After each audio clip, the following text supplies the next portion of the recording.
గత కొన్ని రోజులుగా మన ఛానల్లో వీడియోస్ అయితే లేవన్నమాట. ఎందువల్ల అంటే నేను కొద్దిగా వేరే పని మీద బయటికి వెళ్ళడం వల్ల పెట్టలేకపోయాను. అయితే ఇక్కడ నుంచి రెగ్యులర్గా వీడియోస్ అయితే వస్తాయి, మిస్ అవ్వకుండా చూడండి. అయితే ఇప్పుడు రీసెంట్గా మనకి ఏపీ ఐటీఐ గురించి అయితే అడుగుతూ ఉన్నారు. దానికి సంబంధించిన నోటిఫికేషన్ కూడా రిలీజ్ అయిందనమాట ఒక 2 days బ్యాక్. ఎవరైనా ఈ 10th క్లాస్ అయిపోయిన తర్వాత మేము టెక్నికల్ పరంగా వెళ్దాం అనుకుంటున్నాము అని చెప్పేసి అనుకున్నవారు ఖచ్చితంగా ఈ ఐటీఐకి అయితే అప్లై చేసుకోండి. మీకు నెక్స్ట్ మంత్ అంటే June 10 వరకు మీకు లాస్ట్ డేట్ అయితే ఉందన్నమాట. ఇది phase 1 అయితే రిలీజ్ చేశారు. phase 2 కూడా ఉంటుందండి. అయితే ఈ ఫస్ట్ phase 1లో ఏదైనా సీట్స్ కానీ మిగిలిపోయి అనుకోండి, అప్పుడు మీకు phase 2లో అయితే రిలీజ్ చేస్తారు. అలాగే తెలంగాణలో అయితే ఇంకా ఓపెన్ అవ్వలేదు. అయితే ఈ వీడియో కింద డిస్క్రిప్షన్లో మీకు తెలంగాణది అలాగే ఆంధ్రప్రదేశ్ 2 లింక్స్ కూడా ఇస్తాను, ఒకసారి చెక్ చేయండి. అయితే ఇంకా కొంతమంది అడుగుతూ ఉంటారు, ఇది గవర్నమెంట్ ఐటీఐలో మేము తీసుకుంటే మంచిదా లేదంటే ప్రైవేట్ ఐటీఐ సీట్ మంచిదా అని చెప్పేసి. గవర్నమెంట్ ఐటీఐ అనుకోండి మీకు ఖచ్చితంగా ఫ్రీగా అయితే ఉంటుందన్నమాట. అదే ప్రైవేట్ ఐటీఐలో అయితే కొద్దిగా అమౌంట్ అనేది మనం ఖర్చు పెట్టవలసి ఉంటుంది. అయితే సర్టిఫికేట్ అనేది 2 ఒకటే, ఎందులో చేసినా ఒకటే, కాకపోతే ఇక్కడ అమౌంట్ ఫీజు మాత్రం కొద్దిగా ఎక్కువ ఉంటుంది అనమాట ఈ ప్రైవేట్ ఐటీఐకి సంబంధించిన. ఇంకా కొంతమంది అడుగుతూ ఉంటారు, ఈ ఐటీఐకి సంబంధించింది మేము అప్లై చేసుకోవాలంటే ఖచ్చితంగా 10th పాస్ అయి ఉండాలా అని చెప్పేసి అడుగుతూ ఉంటారు అనమాట.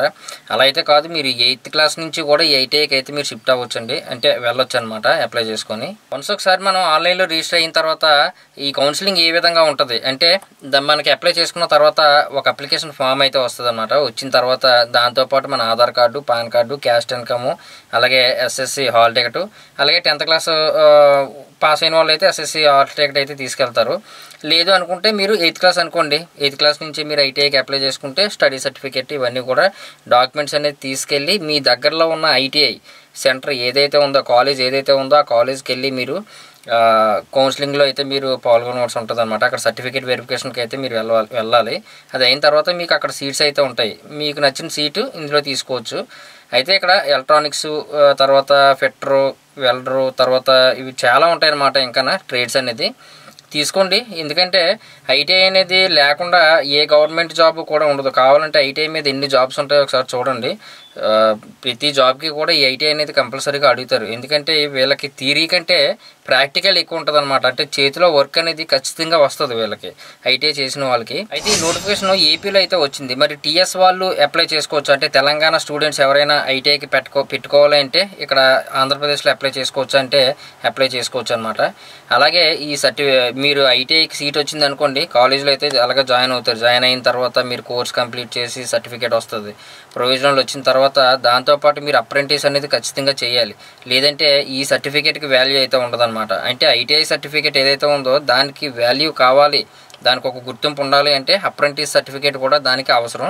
కాబట్టి ఐటీఐ అయిపోయిన వాళ్ళు ఎవరైనా ఉంటే కనుక అప్రెంటిస్కి కూడా ట్రై చేయండి. అప్రెంటిస్కి ఆల్రెడీ మనం ఆన్లైన్లో కూడా అప్లై చేసుకోవచ్చు. ఆ వీడియో కూడా నేను మీకు నెక్స్ట్ వీడియోలో అయితే చెప్తాను. ఇంకా దీనికి సంబంధించిన డౌట్స్ ఏమైనా ఉంటే కనుక కింద కామెంట్ సెక్షన్లో మెన్షన్ చేయండి. వీడియో పూర్తిగా చూడడానికి అయితే ట్రై చేయండి, డెమో కూడా చూపిస్తాను ఏ విధంగా అప్లై చేయాలనేది. ఓకేనా? వీడియో నచ్చితే ఖచ్చితంగా లైక్ చేయండి, అలాగే మన ఛానల్ మాత్రం సబ్స్క్రైబ్ చేసుకోవడం మర్చిపోవద్దు.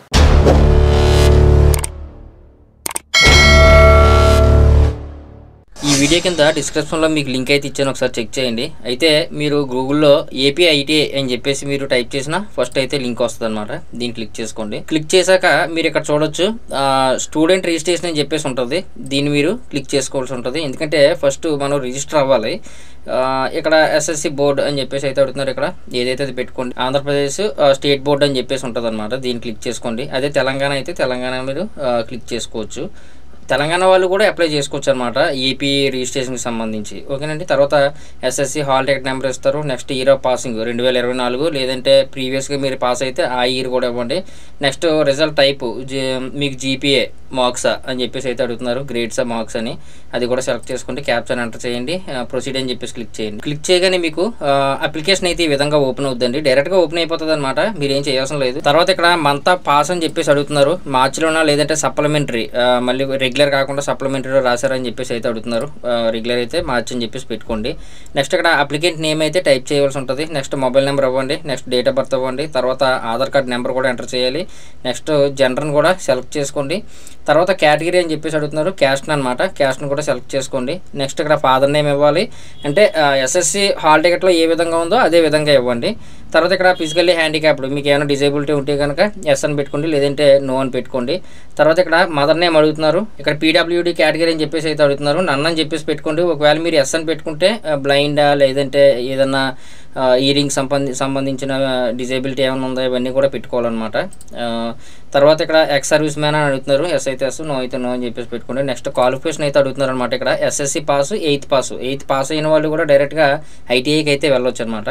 నేను ఇక్కడ ఎస్ఎస్సి పాస్ కాబట్టి అదే పెడుతున్నాను. నెక్స్ట్ ఇక్కడ అడ్రస్ అనేది టోటల్గా పిన్ కోడ్తో సహా మీరు ఎంట్రీ చేయవలసి ఉంటుంది. నెక్స్ట్ ఇక్కడ లోకల్, నాన్ లోకల్ అని చెప్పేసి అయితే అడుగుతున్నారు. ఆంధ్రప్రదేశ్ అయితే లోకల్ పెట్టుకోండి.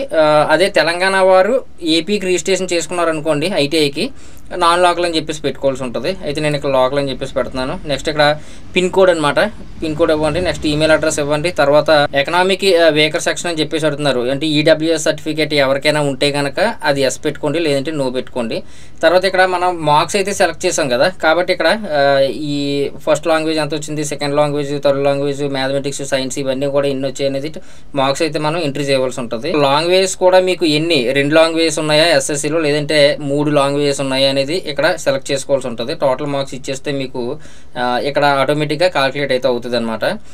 ఫర్ సపోజ్ నేను ఇక్కడ చూడండి, ఇక్కడ ఫర్ సపోజ్ నేను మామూలుగా ఎంట్రీ చేశాను అనమాట మీకు చూపించడం కోసం. టోటల్గా మనకి ఇక్కడైతే చూపిస్తూ ఉంటుంది. నెక్స్ట్ ఇక్కడ చూస్ ఫైల్ అని చెప్పేసి ఉంది కదా, అంటే ఇక్కడ మీ ఫోటోగ్రాఫ్ అనమాట. స్టూడెంట్ ఎవరైతే అప్లై చేస్తున్నారో, ఈ అప్లికెంట్ ఎవరైతే ఉన్నారో వాళ్ళ ఫోటో అయితే మనం ఇక్కడ అప్లోడ్ చేయవలసి ఉంటుంది. అది 200 KB లోపల అయితే ఉండాలన్నమాట. ఇక్కడ మీరు డిక్లరేషన్ మీద టిక్ చేసుకుంటారు, అప్లై నౌ అని చెప్పేసి క్లిక్ చేస్తారు. చూడండి, అప్లై నౌ అని చెప్పేసి క్లిక్ చేయగానే మీకు మీరు ఫిల్ చేసిన డీటెయిల్స్ అన్నీ కూడా ఈ విధంగా కనిపిస్తాయి మార్క్స్తో సహా.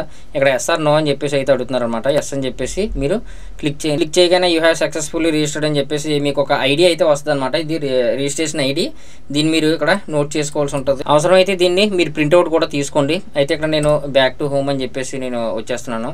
అయితే ఇప్పుడు రిజిస్ట్రేషన్ అనేది కంప్లీట్ అయింది కదా, మీరు అప్లికేషన్ ఫామ్ అయితే తీసుకోవాలి కదా, అంటే ఇప్పుడు అప్లై చేసింది application to apply for ITI అని చెప్పేసి ఉంది కదా, దీన్ని క్లిక్ చేసుకొని మీరు ఇందాక ఏదైతే ఆల్రెడీ నెంబర్ ఇచ్చారో, date of birth, registration ID, captcha ఇవన్నీ కూడా ఎంటర్ చేసి సబ్మిట్ చేశారనుకోండి, మీకు ఆల్రెడీ మీరు పెట్టేసి ఉన్నారు కాబట్టి మీకు ప్రింట్అవుట్ అయితే వస్తుంది అనమాట. ఆ ప్రింట్ని మీరు తీసుకొని మీ దగ్గరలో ఉన్న ఐటీఐకి కౌన్సిలింగ్ అయితే వెళ్ళవలసి ఉంటుంది.